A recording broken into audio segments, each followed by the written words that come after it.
অভাৱ দৃঢ়তাৰে আপোনালোকে ইয়াত পণ লৈছে, তাৰ বাবে আপোনালোকক সংগ্ৰামী অভিনন্দন জনাইছো। নিশ্চয় সহ্য কৰাৰ সময় উকলি গৈছে কাৰণে আজি আমি ইয়াত ৰাজপথত ওলাই আহি বহিব লগা হৈছে।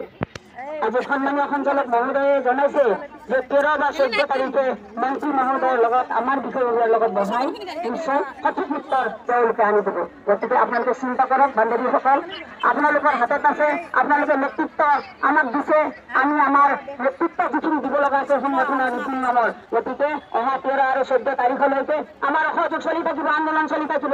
ইয়াৰ পৰা গৈ সচলত, ইয়াত নহয় সচলত, ইয়াত নহয় বান্ধৱীসকল, সচলত আমি ঘূৰি যাব লাগিব। এই কথা আপোনালোকে মানিব লাগিব।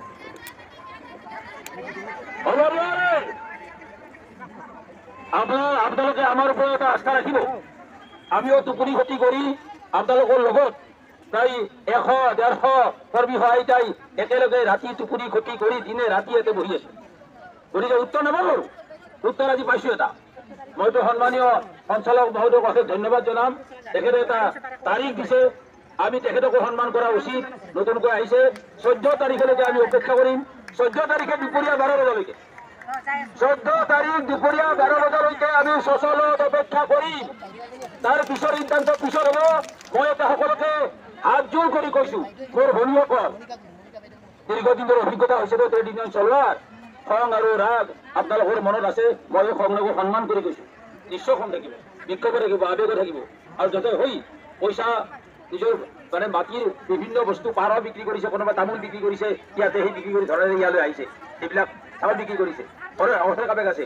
এই আৱেগ নিশ্চয় মাননীয় সঞ্চালক মহোদয়ৰ মাধ্যমত আমাৰ দিছপুৰলৈকে পৌঁছাৰ ব্যৱস্থা কৰিব। আৰু আমি অন্তত ইমান দিন ধৈৰ্য দিছো, 15 দিন, আৰু মাত্ৰ 2টা দিন, মানে 72 আৱাৰ্ছ, 72 ঘণ্টা আমি মাত্ৰ অপেক্ষা কৰিম। গতিকে আপোনালোকক সকলোকে মই কৈছো, আমি এতিয়া ইয়াৰ পৰা সচললৈ যাম, শান্তিপূৰ্ণ ভাৱে আমি আকৌ সচলত বহিম। আমি 14 তাৰিখে দুপৰীয়া 12 বজালৈকে অপেক্ষা কৰিম। এইটো হৈছে আমাৰ সংগঠনৰ সিদ্ধান্ত। মই ৰাজ্যিক কমিটিৰ এগৰাকী উপদেষ্টা হিচাপে আপোনালোকক কৈছো, দীৰ্ঘদিন ধৰি আন্দোলন চলাইছো, কথা মানিবলৈ চেষ্টা কৰক। এই মানাৰ মাজেৰে দাবী আদায় কৰিব লাগিব। এটা খং কৰি বহি থকা কথা নহয়, দাবীটো আদায় কৰিব লাগিব। আদায় কৰাৰ কৌশলটো আমি শিকিব লাগিব। এই হৈছে এটা আদায় কৰাৰ কৌশল। গতিকে আপোনালোকক সকলোকে কৈছো, দাবী আমাৰ আদায় হ'ব। এটা পথ দেখা গৈছে, এটা গ্ৰীণ চিগনেল আমি পাইছো, এটা সেউজ সংকেত আমি পাইছো, দাবী আমাৰ আদায় হ'ব। গতিকে 14 তাৰিখে দুপৰীয়া 12 বজালৈকে আমি অপেক্ষা কৰিব লাগে। মাত্ৰ হাত জোৰ কৰি কৈছো, আমি শান্তিমনে বলক, সচললৈ বলক।